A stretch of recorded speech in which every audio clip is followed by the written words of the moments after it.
Hey, it's Eric with PDRC, and I have some folks who like to come bashing with me up at the shop, and they're curious on why my tires look like this, and their tires look like this, with the foam sticking out of it. They usually end up exploding them outside.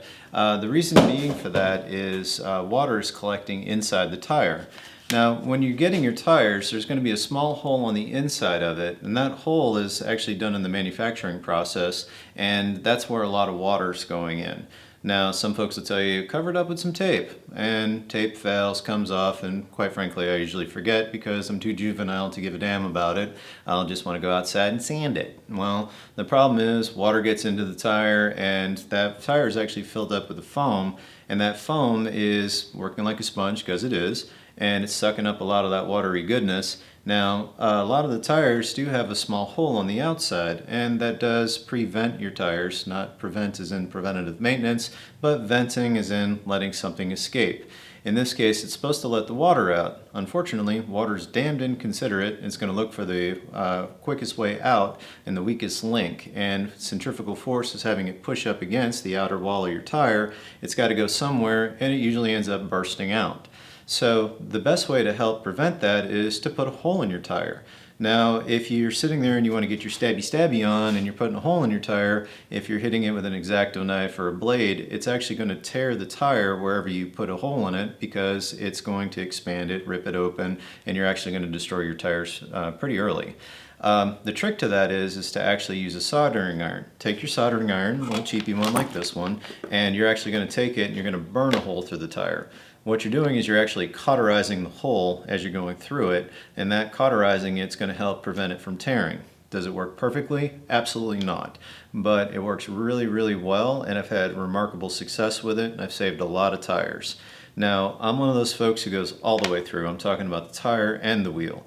Some folks swear by it, some folks swear at it. It's really up to you. It's your flavor, it's your car, it's your bash. Do it the way you want to do it. For me, I'm just going to go through the whole damn thing. Now, I will also add this. There's a good bit of smoke that's going to come out whenever you're putting a hole in your tire. I don't know what toxic fumes are coming out of this thing, if they are at all, but I can tell you it's not, it's not a delicious aroma that you want to inhale deeply. So you're probably going to want to do this outside or wear some sort of ventilation, etc. I, on the other hand, for the purposes of the video, I'm going to do it inside my shop and, not worry about protecting myself. I'm doing that for you. At any rate, so all you're going to end up doing is you'll just take this soldering iron and you're going to burn right on through, wheel and all, and there's that magic smoke. By doing that, you're going to give the water a place to escape, and then I'll just actually go through the entire tire all the way around, and that'll give the water somewhere to go. It's up to you how many holes you want to put into it. Now, I wouldn't go full crazy and sit there and put a hole every few seconds or every few, couple of millimeters. You do want to have some structure in there or it will fail. But, 5 or 6 holes, usually a pretty good secret sauce for it. The other trick that I like to do with my tires is actually using zip ties. So if it's a car like my Typhon here, where I want to go out and I want to take it on the track, I don't want my tires to balloon. Ballooning is great if you want to sit there and do tricks. You want to have it do some really great aerials. Like with my Notorious, where I like to send it forwards and backwards, I like to go ahead and have the tires balloon. Like with my Creighton, I also like the tires to balloon. I want it to walk. I want to be able to use it. In cases like my Typhon here, I want to actually go out on the track and I want to jump and have some control over it. I don't want it to balloon so much. I want my tires to remain intact. And sure, belted tires are a great way to go, but zip ties are a really cheap way to do it, especially if you want buggy tires. You don't want to spend a lot. You want to get some really good ones like these DuraTrack lockups that they have a really good pattern, they have a good bite, they have a really great price point, but they're not belted. So what I'll do is I'll actually take some zip ties, I'll go through the tire in each one of these little positions, and all I'm doing is just taking this, locking it in place just like that, pulling it on the outside. I'm not actually going too tight with it. I'm just kind of getting it locked in.